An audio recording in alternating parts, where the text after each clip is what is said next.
Hi everyone, my name is Steph, this is Kidlit Joy, and welcome back to my channel, and welcome to the collection of books that I am going to be creating a little display in celebration of the Artemis II mission in my classroom.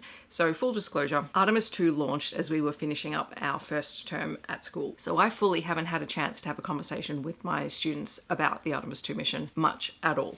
And then that mission continued through the Easter holidays and into our term 1 break. So I've spent my break quietly collecting all of the science and space themed books off my shelves here at home that are not already in the classroom to create a little bit of a display and have a conversation with kids, because I'm hoping that they saw some of it. For those of you who don't know this about me, I have loved space exploration since I was a kid. It has just kind of been that underlying love that just kind of simmers away in the background, and watching that mission over 10 days was just truly delightful and heartwarming, and just reminded me that I have such a passion for this, and I have so many wonderful books, not only that are non-fiction texts but are also fiction texts that really kind of replicate that sense of space and moon joy. So to that end, we are going to go through this number of books that I'm going to create a little display in my classroom when we go back next week. As I said, I do already have some books in the classroom. They're mostly non-fiction titles, so I will also add them to the display, but these are the ones that I haven't taken in yet because some of them are quite special. So I have 2 DK books. So the first one is The Mysteries of the Universe by Gator. This is gorgeous. It has gilded edges. It is the most magnificent book, filled with amazing photos and information in short bursts. It's organized into different categories, starting off with some general space, galaxy, universe information, then going through our solar system, and then to different parts of the universe where we have explored and taken photos. It's a really, really wonderful collection.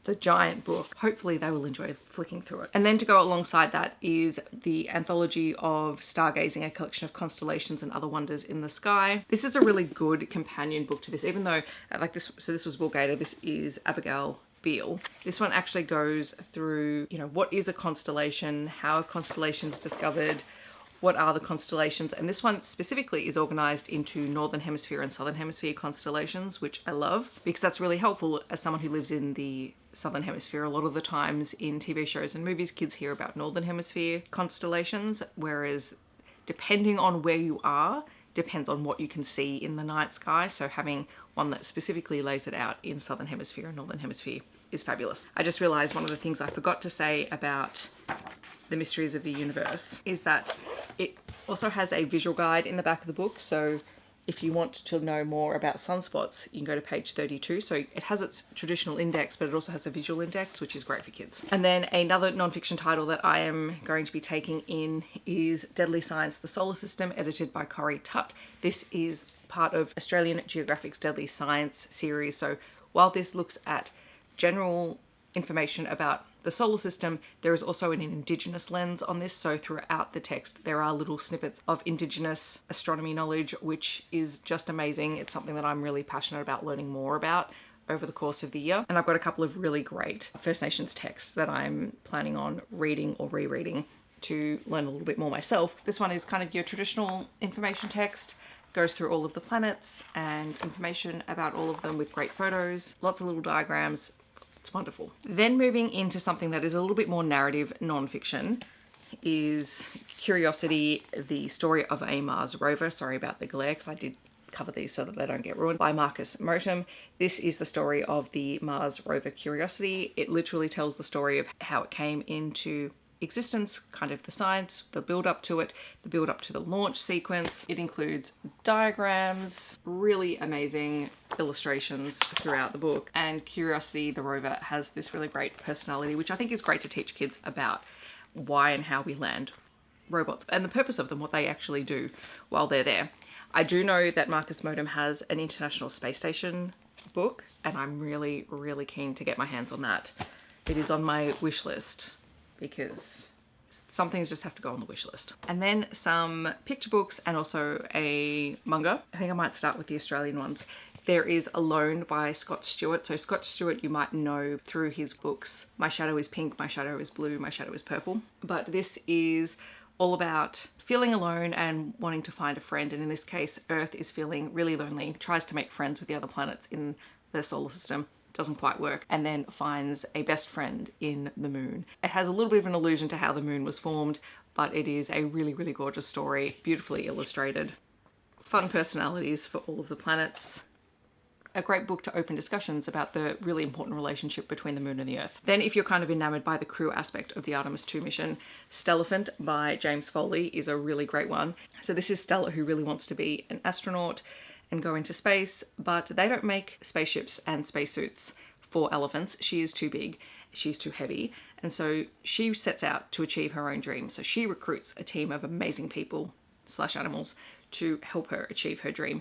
It is amazing. It really goes through the process of what people need to think about space exploration, how you actually get anything into space, while also being a really great teamwork effort. I do love you have your Space Command wall of space heroes at the front, and then the end papers are all the animals who have gone into space, most often before humans.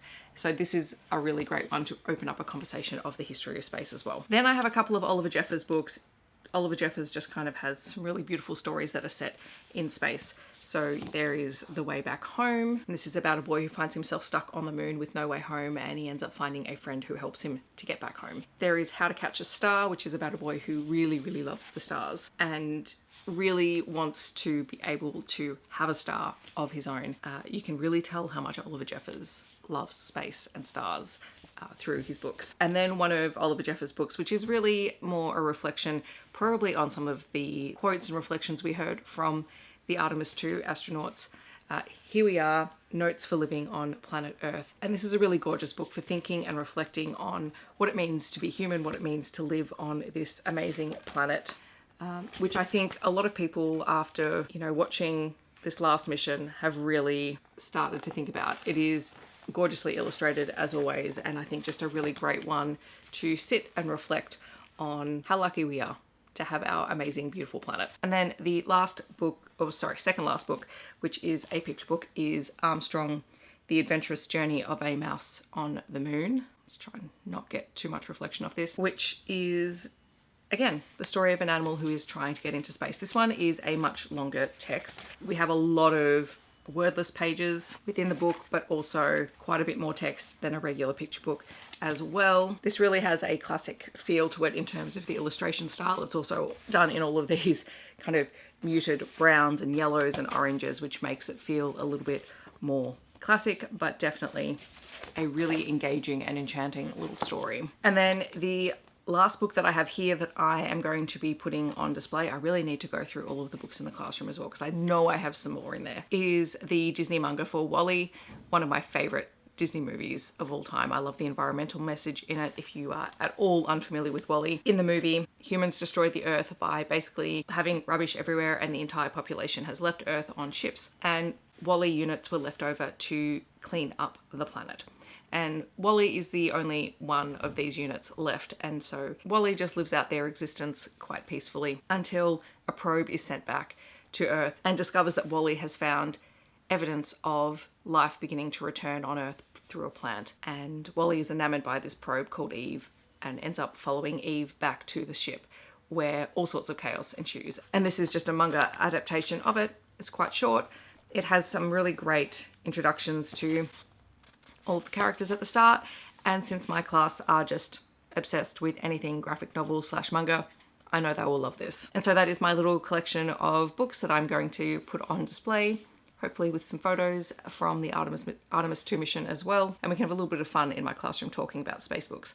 Because, fun fact, at the end of last term we actually had out a space puzzle and it was a massive hit. So we're just gonna keep our space theme rolling. In the comments, I would love to know, what are your favorite space themed children's titles? Leave them down below. I'd love to add some more to my collection, or at least to my wish list. My wish list is always available if you are curious to see kind of what is hanging out on my future to read list. It's always down below. Hopefully when I get this set up, I will take a photo of it and post it on Instagram. If you just want to let me know that you're here but you don't want to leave a comment, feel free to leave your favorite space themed emoji. Otherwise, I hope that wherever you are in the world, you're staying safe and healthy, and I'll see you in my next video. Thanks so much for watching. Bye everyone.